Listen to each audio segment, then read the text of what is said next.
see you go. I don't even want to be there.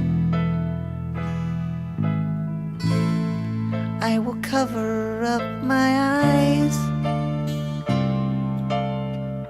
and pray it goes away. You only lived a minute of your life. I must be dreaming. Please stop screaming. I don't like to hear you cry. You just don't know how deep that cuts me. So I will cover up my eyes and it will go away. You've only lived a minute of your life. I must be dreaming. Please stop screaming.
Feel you die.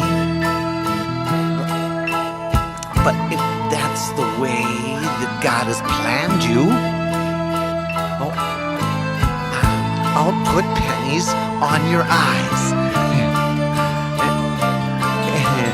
And it will go away. See? You've only lived a minute of your life. I must be dreaming.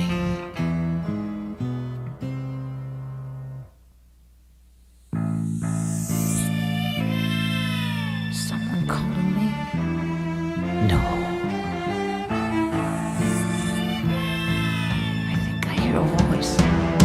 It's outside the door.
wily ways of the fox, of the father, encoding scripture. The way I encoded it, Revelation 13, I painted out the mark of the beast, which is actually synonymous with the seal of the living God, but I'll get to that later. But the mark of the beast is painted out as this negative thing, this negative feature, that whoever wears the seal, whoever takes the mark, cannot buy or sell. It also gives this implication that if you take this mark, you're going to be destined to burn in hell forever and ever. So that's to bring honor, that's to bring reverence to the seal. It's reverse psychology, actually. Because if I were just to say, look, here's a free ticket to anything you wanted. If you take this seal, all you got to do is wear this mark and you get everything. The temptation would be, hey, fuck yeah, I'm going to wear this seal, right? But if you understand, if you build it, if you tout it out to be this evil thing, then it makes a person wonder, do I really want to take that seal? So it strips away their temptation for material goods or covetousness. And so they really have to think about that. And they might even have to think about that in a FEMA camp for a while they're educated into learning about the seal is actually a very benevolent, lovely, beautiful thing which will bring peace to the world. Will strip away all our greedy ways, all our covetous ways for money and avarice and all that shit. It's the wily ways of the Father. Revelation is like that. There's like a lot of reverse twists in there. It's a mind game. You have to understand. You have to have the heart of wisdom and understanding that. So the mark is a benevolent thing. The mark of the beast. The mark of the fox. FOX 666. The wily fox. The reverse psychology implemented to understand that the seal of the living God and the mark of the beast is the same thing. It's here to bring peace and unity to the world. It's here to eradicate money altogether. It's here to make children of the kingdom that wear the mark. And when the children are of the kingdom and they wear the mark, they are free. Children of the kingdom are free. It's going to take a while for some of you to understand that. Don't take the mark. Don't take the mark. Well, yes, bringing reverence, bringing fear like that actually makes the person take it with respect, take it with seriousness. It's a covenant, a blood covenant. It's not just something, oh, look, free everything if I get this mark. You're taking it with seriousness and respect and reverence. It's a holy covenant. You're entering into a holy, brand new covenant with me, the Lord. And then you become blessed. That's how it works. The reverse psychology of God. The fox strikes again. I'd like to talk about the characterhood of God and how he is perceived throughout the religious world, especially Christians. And they have a faulty understanding of the characterhood of God, and they view God, for the most part, they understand that to have a personal relationship with Jesus is kind of like a horizontal relationship. However, they think that their perception of Jesus, the character as Jesus, is they think he's in their concept of what sin is, they think he's without sin. However, in that frame of mind, if you read the New Testament, you'll understand that Jesus hung around with the tax collectors and the sinners and the harlots and the prostitutes. He partied with them. He probably drank beer, if there was beer at the time. He probably smoked cigarettes if there were cigarettes at the time too. What I'm trying to help you understand is that, yes, Jesus is holy, or I am holy in this current incarnation. However, you cannot look at my acts and deeds. I'll use profanity sometimes. I'll draw naked women sometimes. That does not pollute me. That does not corrupt me. That does not make me a sinner, because I'm the standard. See, that's the whole thing about the perception of God, or the avatar that represents God in the flesh. He is the standard by which he judges other people. Okay, so he is sinless. It doesn't matter. You cannot look at the act itself. You have to look at the person. And that person is the standard by which he judges everybody else. Okay. Now, I think you can understand the concept. I think like I'm going to draw for you a seesaw, basically. Okay. God is here in the center. Okay. This would be the evil side, and this would be the good side, or the holy side. This would be the wicked side. Okay.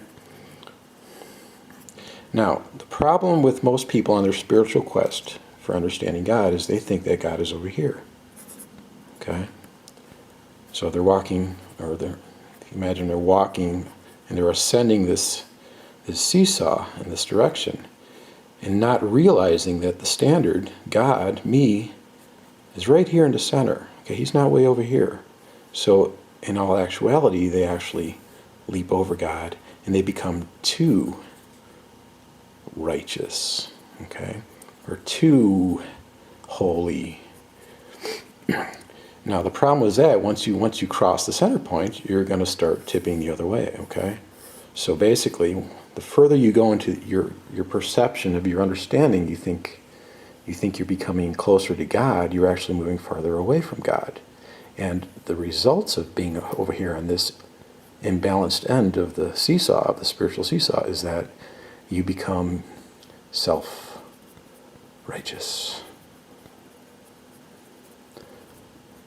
which includes having spiritual pride, which another manifestation of your deeds on this side would be judgment. You become very judgmental of other people. And so you start criticizing everybody on this end of the spectrum here, the wicked people. You don't only forsake their deeds, you don't repudiate what they're doing, but you also judge the people, and you categorize them as evil, and so you're committing judgment. There's so many Christians. I've been in Christian circles for over two decades now, and there's so many of my Christian or former Christian friends who will say things like, talking about the quote unquote unsaved, they'll say like, oh, that person's not saved, he's going to hell. I mean, who are you to judge, man? I mean, you have no right to say whether or not somebody is going to hell. And they'll use it in the context, well, we'll pray for him or we'll pray for her that they'll be saved. But you have no right to say that. You have no right to say anybody is going to hell. None whatsoever, because that's just not yours, right? I mean, it's just a basic statute in the Sermon on the Mount. Judge not, and you shall not be judged. So it's very dangerous for you to be on this end. I'm right here, okay? I'm very down to earth. I'm even Steven. I'm balanced, okay? I'm not so-called holy or so-called wicked. I'm right here in the middle, okay? And that's where you need to be. I'm the standard by which I judge your hearts, okay? My seal is the standard. By wearing that seal, you become acceptable. You become holy. You become one with me here in the middle, without judging, without sin. So if you understand that, even if you're crossing over to this side, you're still in sin. You're still in a wrong relationship with me, because I'm over here. Okay? Just keep that in mind.